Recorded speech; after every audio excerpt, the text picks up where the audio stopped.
Number 8. Laughing at the worst possible moment. You're at a funeral, and someone starts describing how peaceful the deceased looked in their final moments. Suddenly, you're fighting back a smile. Your nervous system is having a breakdown at the worst possible moment. The feeling is surreal, like watching yourself from outside your body while your face betrays you completely. This disconnect between what you're feeling and what you're expressing is called inappropriate affect, and it reveals something profound about how emotional processing can go haywire. When conditions like PTSD or certain neurological disorders are present, the brain's emotional response system starts sending mixed signals. The part that recognizes serious situations is working fine, but the part that controls facial expressions gets its wires crossed. You might laugh during bad news, or smile while describing something terrible, as your brain desperately tries to release overwhelming emotional pressure through the wrong valve. This response often happens when someone's system is so overloaded that it defaults to the most familiar emotional release pattern it knows. The person experiencing this usually feels horrified by their own reaction, which creates even more internal chaos. It may look like insensitivity from the outside, but it's actually a nervous system scrambling to make sense of emotions that don't add up. Number 7. Getting angry at normal sounds. The person next to you is chewing their lunch, and suddenly you want to scream out of anger. That quiet crunching sound somehow feels like nails on a chalkboard amplified through your entire nervous system. Your jaw clenches, your heart races, and you're calculating the fastest escape route from what should be a perfectly normal meal. What's really happening is a neurological condition called misophonia. This is where specific sounds trigger an immediate fight or flight response that feels completely out of proportion to the actual noise. The brain processes these trigger sounds as genuine threats, flooding the system with stress hormones. What makes this so isolating is that the sounds are usually completely normal to everyone else in the room. Chewing, sniffing, tapping, and even breathing can send someone into a rage so intense it surprises even them. The condition often develops in childhood and tends to worsen over time. People with misophonia aren't choosing to be difficult or oversensitive. Their auditory processing system has essentially developed a hypersensitive alarm that goes off at sounds most brains would filter out as background noise. It's an invisible struggle that turns ordinary moments into tests of patience and control. Number 6. Pulling out eyelashes. It starts as absent-minded touching, maybe while reading or watching TV. Then you find the perfect lash, one that feels different from the others, and there's this irresistible urge to pull it out. The brief moment of relief that follows is almost addictive, but it's quickly replaced by shame and the realization that you've created another gap in your lash line. This behavior is called trichotillomania, and it's far more complex than a simple bad habit.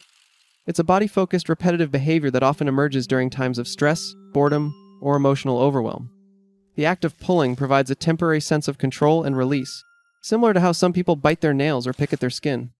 While eyelashes are a common target, trichotillomania can also affect the eyebrows, scalp hair, or any other body hair, wherever the urge to pull finds relief.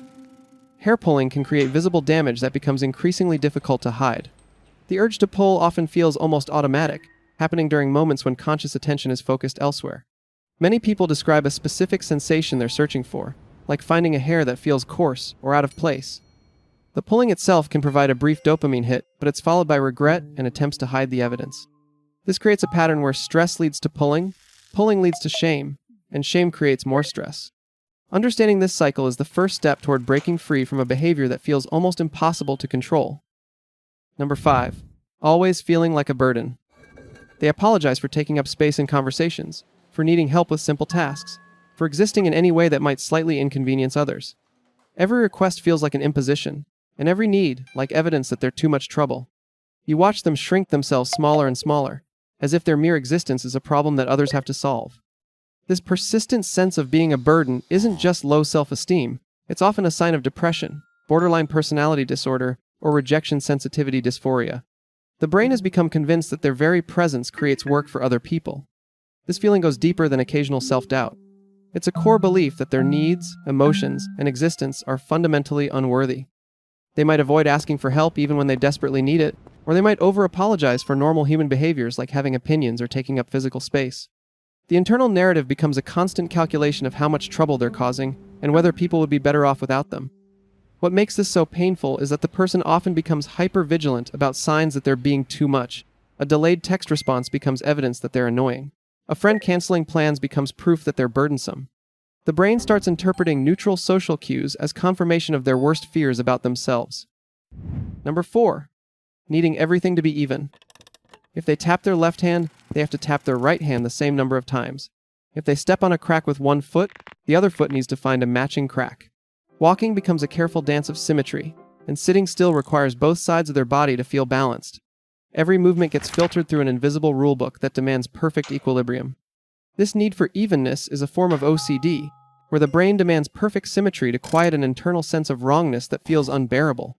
The person might spend minutes adjusting their position until both sides of their body feel exactly the same. The compulsions can be physical, like needing to touch things with both hands, or mental, like repeating thoughts an even number of times. The relief that comes from achieving balance is real, but temporary. What looks like quirky perfectionism from the outside is actually a brain stuck in a loop. After a while, symmetry stops feeling like order and starts feeling like survival. The brain keeps chasing an impossible calm, trying to quiet a sense of wrongness that balance never really fixes. Each adjustment brings a flicker of relief, followed by the creeping urge to fix it again. It's a cycle that wears the body down while convincing the mind it's holding everything together. And peace stays just out of reach, always waiting on the next perfect adjustment. Number 3. Repeating words without realizing. They hear a phrase and find themselves saying it back, sometimes immediately, sometimes hours later. It might be the last few words of a sentence, a commercial jingle, or something completely random that their brain latched onto. The repetition happens without any kind of conscious decision. This behavior is known as echolalia, and it can be a sign of autism, Tourette syndrome, or certain types of schizophrenia. To others, echolalia might sound like mockery or intentional mimicry, but it's the brain getting caught in a processing loop where certain sounds or word patterns become irresistible to repeat. The person might not even realize they're doing it until someone points it out, or they might be fully aware but unable to stop the words coming out of their mouth. For some people, echolalia serves a function. It might be a way of processing language, buying time to formulate a response, or self-soothing through familiar sounds. The repeated words might not have meaning in the traditional sense, but they offer the brain a strange kind of comfort, a rhythm it can control when everything else feels unpredictable. What seems random on the surface is actually the mind using language to stay grounded, replaying sound as a way to process the world.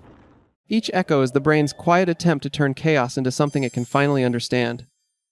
Number 2. Crying without knowing why. The tears start flowing during a perfectly normal Tuesday afternoon. Nothing sad happened, no bad news arrived, but suddenly, they're sobbing and can't explain why. Their body seems to have its own agenda, releasing emotions that their conscious mind hasn't even acknowledged yet. When crying happens without an obvious trigger, it often signals that the body is processing something the conscious mind hasn't caught up to yet. Depression, anxiety, trauma recovery, or hormonal conditions like premenstrual dysphoric disorder can all cause tears that seem to come from nowhere. These conditions can build up in the nervous system like pressure in a kettle, in which crying becomes the release mechanism. The tears might be processing something that happened weeks ago, or they might just be responding to a subtle shift in brain chemistry. This kind of crying often feels particularly confusing because there's no story to attach to it. But when tears appear during mundane moments, the crying is often the body's attempt to restore balance and to release something that needs to be processed. It's emotion finding its way out before it has the words to explain itself. Number 1. Avoiding mirrors or photos. They turn away from reflective surfaces, decline to be in group photos, and feel genuine distress when they accidentally catch sight of themselves. It might look to the outside world like vanity or shyness, but it often points to a deeper condition where the reflection feels fundamentally wrong. Body dysmorphic disorder creates a distorted self-image where minor flaws become magnified into major defects. The person might see themselves as terribly deformed, while others see nothing unusual at all. Mirrors can become sources of anxiety rather than neutral objects. The hardest part is facing the reflection and feeling like a stranger is staring back. Each glance brings a mix of confusion and a deep sadness that's hard to explain. Over time, avoiding reflections becomes less about hiding from sight and more about protecting the fragile peace that comes from not having to look. Many of these behaviors aren't chosen. They're how the brain tries to survive overwhelming feelings, trauma, or misfiring circuits. Recognizing them doesn't mean labeling people, it means understanding what might be going on beneath the surface.